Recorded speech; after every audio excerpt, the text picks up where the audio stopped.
Now at 6, authorities released the name of a Shoal Creek drowning victim. Plus, details about a judgment in a restraining order case in Newton County, Missouri.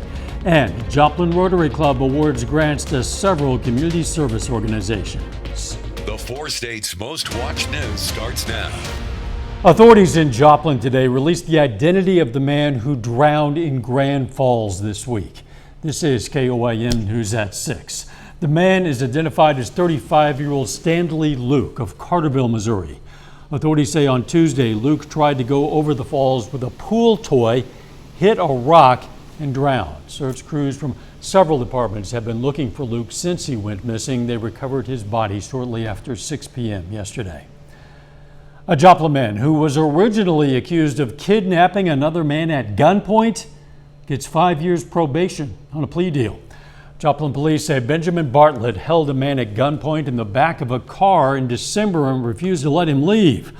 Officers found that car and gave chase. Eventually, Bartlett left the car and ran, but he was caught. Bartlett pled guilty to resisting arrest, and prosecutors have dropped the kidnapping charge. A judgment has been made in a restraining order case the Newton County Treasurer and Recorder filed against the Newton County Commissioners. KOAM's Bronte Sorotsky joins us in the studio now with more. Dow, in 2020, the Newton County Commissioners had a restraining order filed against them by the Recorder's and Treasurer's office. The injunction says the Commission ordered the Recorder and Treasurer switch to a new IT provider picked out by the Commission, but the Treasurer and Recorder claimed as independent offices they weren't required to do so. Now a judge has made their ruling in the case. On June 24, 2020, Newton County Commissioners sent an email restricting Keel's Consulting Services, an IT provider, from entering any Newton County building and performing IT work on any county computers. Originally, a restraining order was filed by the Newton County Recorder's Office and Treasurer's Office against the County Commissioners. A written contract was executed by the Commissioners with Stronghold Data to provide IT and telephone service for Newton County for 2020. The county's recorder and treasurer did not agree to be part of the contract with Stronghold Data. Both offices continue to use Keel's as their IT provider, the one restricted from entering the building. The injunction alleged the recorder and treasurer switched to a new IT provider picked by the Commissioners. On Tuesday, a judge ruled the plaintiffs, county recorder and treasurer can hire their own IT experts. The judge also denied the recorder and treasurer's request to forbid county commissioners from entering into their offices.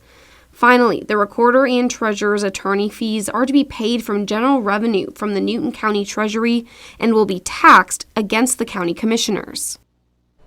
You can find more information on this case on our website, KOAMnewsnow.com. I'm Bronte Sorotsky for KOAM News. Bronte, thanks. Authorities are looking for information in a fatal hit-and-run crash involving a motorcycle and apparently a stolen pickup truck. Happened on a rural road about 3.5 miles west of Jenkins, Missouri yesterday morning. Investigators say a pickup hit a motorcycle driven by 38-year-old Patrick Anderson of Aurora, Missouri. Anderson died at the scene. The Highway Patrol says the truck driver got out of the pickup and fled on a bicycle. They say an unknown person then stopped in a car and took the driver from the scene. Investigators think the pickup had recently been stolen out of Manette. They do not know where the bicycle came from or who picked up the driver. It remains hot out there. Let's check in with Doug Heddy. It is hot outside. Temperatures still hanging out right around 90 degrees. We went into the mid-90s, 4 highs for us today. A few little cumulus clouds, but in general, we have pretty much clear skies. We are watching some thunderstorms up across parts of Iowa, northern parts of Missouri. These are not going to make it here. We're dominated by a big dome of high pressure, and until that guy breaks down, this is what we get. We get the heat. We get the humidity, upper 80s to lower 90s still outside. In fact, our heat indices are still right around 100, if not 101, 102 degrees. If you do want to get outside this evening, it looks decent. Just drink plenty of fluids as we drop back through the 80s into the 70s. How long is this going to stick around? We're going to check that out here in just a bit. See you then. Republican Attorney General candidate Chris Kobach has endorsed lowering the Kansas legal drinking age to 18. He promises that if he's elected this year, he'll challenge the federal policy preventing the move. Kobach criticized a 1980s federal law that threatens states with the loss of highway dollars if their drinking ages are below 21. He says he believes the U.S. Supreme Court would now overturn that law. Kobach says if 18-year-olds can go to war, they should have all the rights other citizens enjoy. Progressive prosecutors around the U.S. are declaring they will not enforce some anti-abortion laws that GOP-led states have waited years to implement. The promises come as the Supreme Court appears on track to overturn the constitutional right to abortion. About half of states, including Missouri, Arkansas, and Oklahoma, are expected to ban abortion if Roe v. Wade, the landmark abortion rights case, is weakened or overturned. Enforcement of these laws will fall largely onto the shoulders of district attorneys, and a growing number of them promise that they will not pursue criminal charges in the harshest of abortion restrictions. Coming up, Joplin Rotary awards grants to several community service organizations, plus details about a replacement project for the Neosho National Fish Hatchery.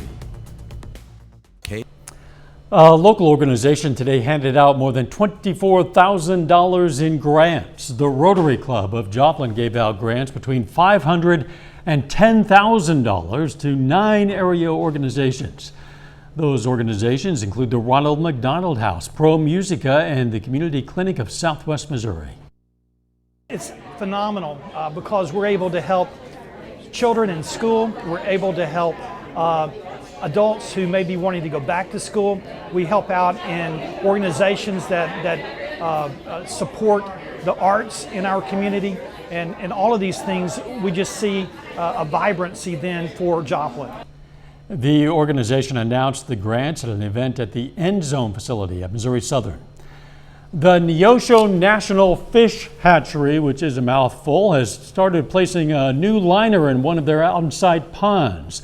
The reconstruction is federally funded and began this week. Roderick May, project leader and hatchery manager, says the 9,000 fish in the pond were big enough to be taken to Lake Taneycomo in Branson and left this morning. The replacement project is a way for the hatchery to continue providing rare species of fish to lakes in the 4-state area. You know, we're a federal hatchery, so we receive federal, federal funding. But stocking those rainbow trout down in Branson is not just about fishing opportunity. It's also about revenue. The fish that we stock bring in millions of dollars in revenue for the local economy. So it's kind of a dual benefit, for everybody. The new liner will allow the pond to house more fish in the future and continue to bring in revenue to surrounding areas. Some upward bound students at Missouri Southern got the chance to put their drone flying skills to the test. Upward Bound is programmed through the U.S. Department of Education and works with area high school students to help them prepare for post-secondary education. The class usually has a program charge of $187, but for them it was free. We're going to hear from the drone flying instructor on how this class brings more professional opportunities to students tonight at 10. If you're a lover of music, games, and lavender, well, this event just might be for you. The Lavender Patch Farm in Fort Scott, Kansas is preparing for their 2022 Lavender Fest 5. Tickets, $5, and attendees will get to see demonstrations including how to distill lavender and how to care for lavender. The Lavender Patch Farm opened in 2010 with just a single lavender plant, and now the farm has more than 1,000 plants. We thought about fixing it up, and then we had a chance to move a home in here, and it's worked out well to have a home here. And then after we had the land for just a few years, we got started in the lavender business, and as Betsy was talking about, we started planting some lavender plants and kind of grew from there. That festival begins Saturday 9 a.m., runs until 3 p.m. Some folks are enjoying this warm evening at Joplin's third Thursday event. Solidarity Walk is part of the You Belong Festival. You can't see it here. Equity, Diversity, and Inclusion Group, also known as EID, hosted that walk. That walk started about 6 o'clock tonight. It started at 2nd and Main, walking to the 600 block. As always, third Thursday continues until 8:30 p.m. and includes local artisans, music, entertainment, and food. A little bit later, a Kansas baseball head coach receives Coach of the Year honor. Plus, the heat and the humidity stick around, but there are some rain chances. We're going to look at that coming up.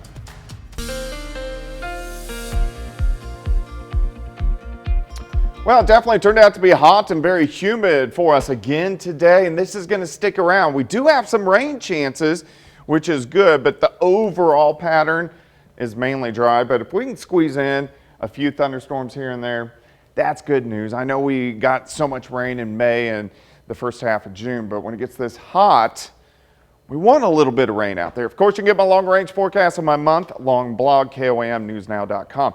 Nice shot, Landers Chevrolet. We're looking at I-44 eastbound toward the 249 loop. And you can see our temps mainly upper 80s to low to mid 90s. Once you get into our western counties, then you factor in the wonderful humidity, you get the wonderful heat index, the way it actually feels. It just feels hot. Most of us upper 90s to about 100 to about 105. That's going to be sticking around the next few days. All right, let's go outside. It's 91, southerly winds 10 to 15, humidity at 53%. Through the evening hours, we drop back through the 90s, 80s, 70s, mid 70s for overnight lows. We look fine. We do have some clouds, especially in our southern counties, but not a whole bunch going on. We, in general, look pretty good. I think we'll stay dry as we go through the overnight hours tonight. Cluster of storms, southern parts of Iowa into northern Missouri. These are going to kind of hang out and drift into central Missouri late tonight and then into the overnight hours. But again, overall, really not affecting us. We still have this big dome, a high pressure in place. It's going to move around a bit over the next week, but in a sense, it's going to hold pretty tough. So until it breaks down, we just don't see a lot of changes. It kind of shifts across the northern plains, maybe getting a wave or two to rotate around it by the time we head into the weekend. But most of next week kind of hangs tough. Eventually next week, late next week, kind of builds back toward the southwest, and this allows some waves to drop a little bit farther south, which will be good news. All right, let's go through time. Mid 70s tonight. Some clouds out there, but I think any thunderstorms stay northeast of the region. We heat up quickly, 90 by noon. Afternoon highs, mid 90s pushing 100 in our western counties. Here's your day planner. We're going to start 75, 91 by noon, high of 95. Very light southerly winds at about 5 to 10. Tomorrow night, we drop back into the mid 70s once again. As we go into Saturday, hot, humid, mid 90s again. But look at this. Some isolated little thunderstorms try to pop up on us Saturday evening into Saturday night. So we at least have a chance that that could occur as we go into Saturday evening. Keep our fingers crossed. All right, heat indices up there. 100 to about 105 for us tomorrow, and then again, about 100 to 105 by the time we head into Saturday afternoon. 95 tomorrow, slight chance for an isolated storm. Saturday, 93, better chance, at least a little bit better chance for some pop-up storms Saturday evening. Father's Day overall looks pretty good, but look at the heat, look at the humidity sticking around. 90s just kind of hanging tough. Some better rain chances next Wednesday and Thursday. Your graphic specifically says hot on Monday and Tuesday, but I don't see that it's really any different than the days prior. Well, those are the dry days, so I put the hot in there. Hot, dry, Yes. okay, all right. The others are just hot and Yes. muggy. Great, thanks. Hey, don't forget you can be the first to know about the day's weather with KOAM Skywatch weather app. Get severe weather updates sent straight to your phone, free of charge, available in the Apple App Store, Google Play Store, the KOAM Skywatch weather app. If your signal of KOAM or Fox 14 becomes kind of glitchy soon, well, that is a sign of progress. We've been telling you, we're going to be broadcasting from a lower temporary antenna while a crew installs a new, more technically advanced antenna at the top of our tower. Final step of our More Power project. It's going to allow some people who previously lost our signal to get us again, and if all goes according to plan, we're going to be back up and stronger than ever very soon. So stick around for that. Still ahead, the Chiefs wrap up minicamp today. Yeah, the team will get a little break now before training camp at the end of July. We'll hear from Patrick Mahomes next. And Columbus head coach Mick Tedlock reflects on earning Coach of the Year honors. That story and more next.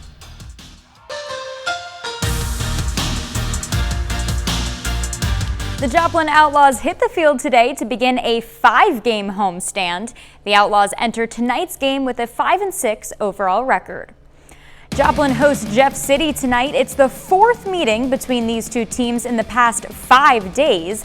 The Outlaws have won 2 out of 3 of those meetings, including a 2-0 victory last night. We'll have the highlights from this one at 10. Columbus head coach Mick Tedlock was named the 3A Coach of the Year. Tedlock led the Titans to a historic finish this past season. Columbus made its first ever state tournament appearance this spring, but they didn't just make the tournament. They went on to earn a spot in the state championship game. The Titans finished as the 3A state runner-up with a 22-3 overall record. Leading this group has been very special. They play well, I've got, good pitching. They hit the ball well. They're very coachable kids, and, and hopefully they show the younger kids, we've had a lot of younger kids, they look up to them, and we talk about that too for our younger programs. So hopefully that will build and keep going for future Titan baseball. The Chiefs wrap up a 3-day mandatory minicamp today. Chiefs quarterback Patrick Mahomes talks about how his connection is already building with Valdez-Scantling. Yeah, I think he's done a great job of learning the offense really fast and making plays when his number's been called. He's a smart guy, so you can see why he's able to pick up stuff so fast, and he has a good feel for everything. And especially there in the earlier part, we had a couple guys a little banged up, and he got a lot of reps and made a lot of plays. And then even when you kind of do that, when all the other guys come back, you have that confidence that he can make those plays. And so you saw a couple of them down the sideline where it was one-on-one, and I just threw it up and let him make a play, and he did. So that's a good thing to see, and hopefully it carries on in training camp and into the season. Game 6 of the NBA Finals tips off tonight at 8. Golden State has won the last 2 games in this series, taking a 3-2 lead. Now, after a couple days of rest, the Warriors aim to finish it off on the road, while the Celtics try to win at home and force a Game 7 on Sunday. We'll have the latest from that one at 10 as well. That's a look at sports. We're back after this. We take time now to honor a local veteran. Jerry Chapman Jr. served in the U.S. Army in 2005 and 2006. His hometown, Jasper, Missouri. And we salute Staff Sergeant Jerry Chapman Jr., a 4-state hero. Here's a look at what's coming up on KOAM News at 9 on Fox 14. Is melatonin actually safe for kids? We're going to have the results on what a new study is showing. Also, a congressional probe could lead to a potential recall of an everyday item for pets.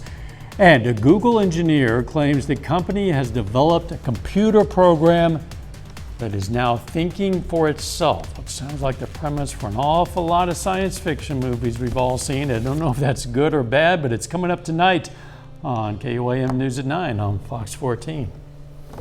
Computers thinking for themselves, folks. This is real life. Put us out of the job real soon. Yeah, I guess. In the meantime, while you're employed, what does the weather look like? It's hot, it's humid, 95 tomorrow, 93 on Saturday. We may get a few evening thunderstorms. Father's Day, much of the same. Hot, humid, high temp, 91. Final sports note. Well, big news for soccer fans in the area. Kansas City has been selected as a host city for the 2026 World Cup. That's huge for fans and for the city. Thanks for joining us. We'll see you right back here for KOAM News at 10. Let's make it a great evening.